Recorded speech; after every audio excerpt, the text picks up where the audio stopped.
Welcome to the short demo of our proposed artificial intelligence web evangelism project.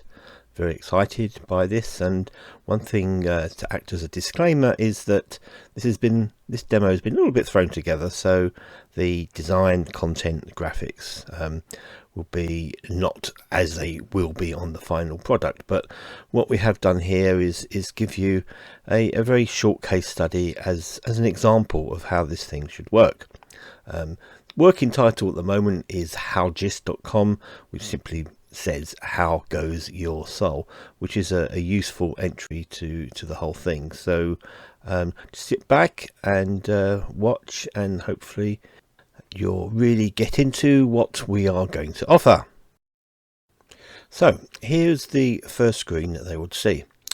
5 options that sort of cover the major, let's say, genres of where people are.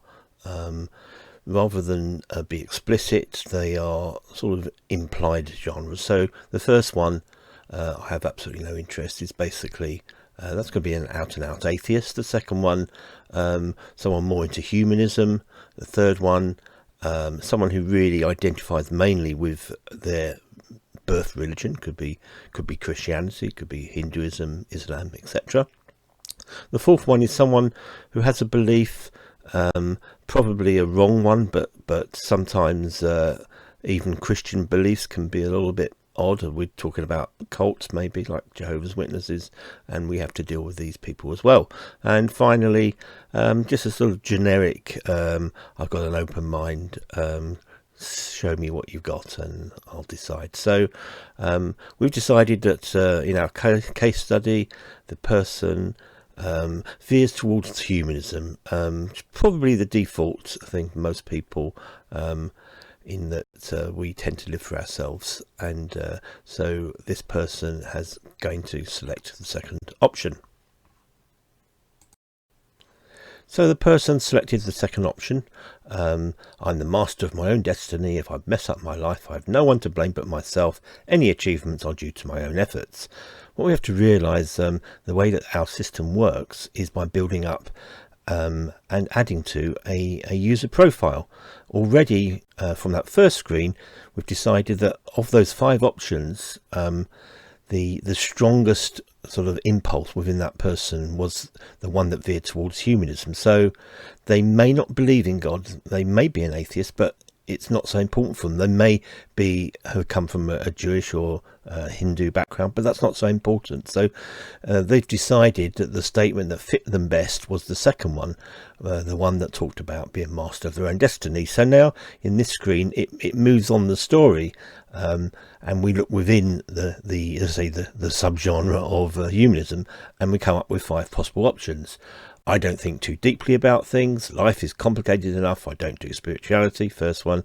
Or life has no meaning or purpose. Or everyone's in it for themselves. I try to be cheerful, do my best. Everything should be doubted. That sort of covers probably the 5 sort of areas where you would fit into. And remember, this person is just going to click on the statement that fits them best. So they may sort of agree with 2 or 3 of these, but the one that fits them best is what they're going to select. So they're going to select the second one. Life has no meaning or purpose. Anything goes. So by doing that, the user profile of that person, with the artificial intelligence, is actually being tweaked in order to add this new bit of information, which we'll then look at in the next screen. So we already know that this person has a bit of a downer on life. Life has no meaning or purpose. Anything goes. But let's move on to our final sort of setup of the user profile with another 5 options. Nothing I say or do is going to make a difference. I'm quite pessimistic. Or I feel powerless but wish it could be otherwise. I wish I could take back control in some way.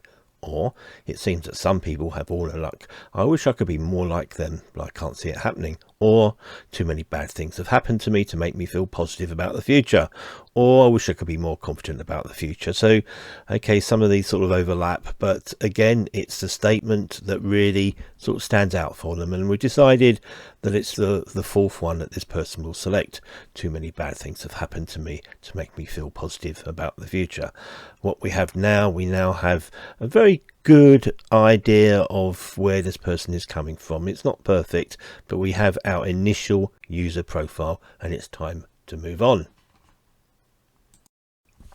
So this is where it starts to get clever, because the system, now looking at the initial user profile, decides that from its vast bank of content, we're going to have at least 1,000 pieces of content to start with, and that's going to grow daily.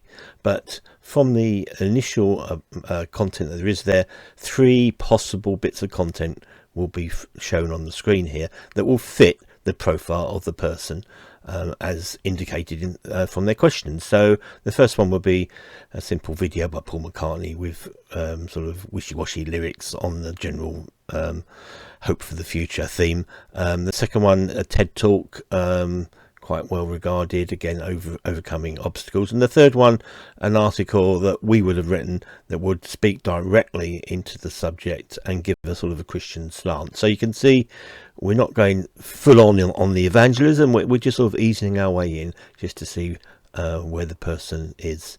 So that's where they now have to decide which of these they want to see. They have to see at least one of them. They can see all 3 if they want, but the chances are they'll just look at one, and so they now make that selection.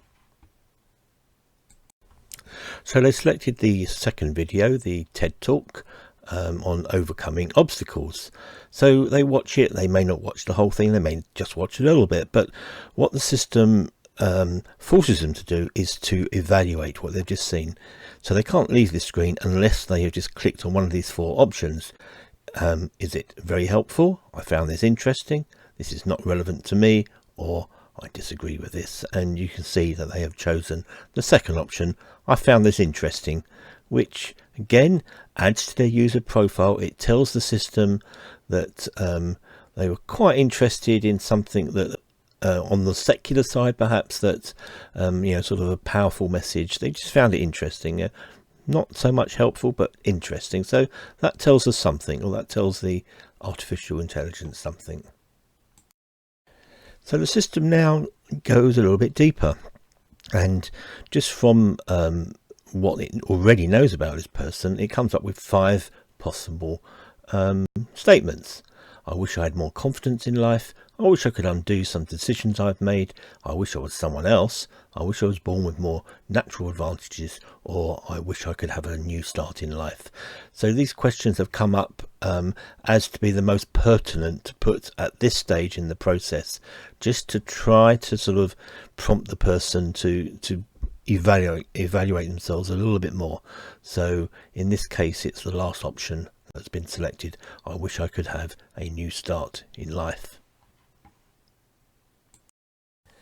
So a new set of content. Now the computer's decided, or the system has decided, to be a little bit bold. They're talking about having a new start in life, and that is a potential Christian theme. So in a way to ease them into it, a couple of gentle pieces of content. First, a sort of a more very childlike musical video. The second one, a bit more content-wise, Christian video, and then the third one, a bit of a testimony. So it's pushing them a little bit further just to see how they're going to respond to a Christian message, and that's where we are at the moment. So they've chosen the testimony, which we're quite happy for them to do so, but they've looked at it and it's not relevant for them. They're not quite disagreeing, but it's obviously not ready to be pushing the strong Christian message. So that is something that will be added to their Christian their user profile as something very interesting. And so the system will then think about where to go next, and we'll see what happens next. So it steps back a little, still following the same theme of someone not satisfied with their life and looking to start again in a way. So if you live your life again, what would you change? 5 options: choice of friends, choice of career, educational path, choices of spirituality, a little bit, just a bit of a nudge there, and finally my general outlook in life. And it's that last option that the person has chosen. 3 more pieces of content. 2 of them are sort of veering back into the gentle, secular, motivational sort of push, but the middle one, the computer or the system has decided that they're going to try to hit them with a sort of a filibuster, a powerful testimony, a testimony that if they are tempted to look at could make a big difference. And this is a Dietrich Bonhoeffer testimony, a powerful man. And so it's a nudge, it's an experiment. And I think that gives you an idea of the general mechanism of things. But what we're going to show you next in the final slide is what really is the purpose of the whole, let's say, the whole thing. So this whole process, the voyage of the discovery that this person is going on, could take hours, could take days, could take weeks. But what does happen, sort of within underneath the bonnet, let's say, of the whole system, is that all the time they're being monitored as to how much progress they're making towards an understanding of the Christian gospel. And to do that, they have to have responded in positive ways. They had to been looking at content that really gives them an understanding of what Christianity is all about. And what the system does, that when it thinks that they've reached a certain level, and that they seem to be going in an upward trajectory, then this thing comes up, this golden button. You have reached a significant stage of your journey. What you do now may very well determine the rest of your life. So the decision you make now mustn't be taken lightly.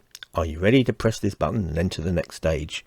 So there we go. It's a provocation for them. Hopefully they won't take it lightly. But when they do press this button, nothing incredible happens, except a simple message comes up and says to them, you may not realize it, but God has been with you in this whole journey, and it's now time for the system to step back and for God to step forward, and it's now your turn to do business with God. So why not pray? Why not speak to him? And we can be absolutely certain that in the next stage of your journey, he's going to bring people to you. He's going to, let's say, nudge you in the right direction. You don't need to go back and play around with the system anymore. It's now going to be the real world. And what happens after they press this button, they get that message. We have no more interaction with them.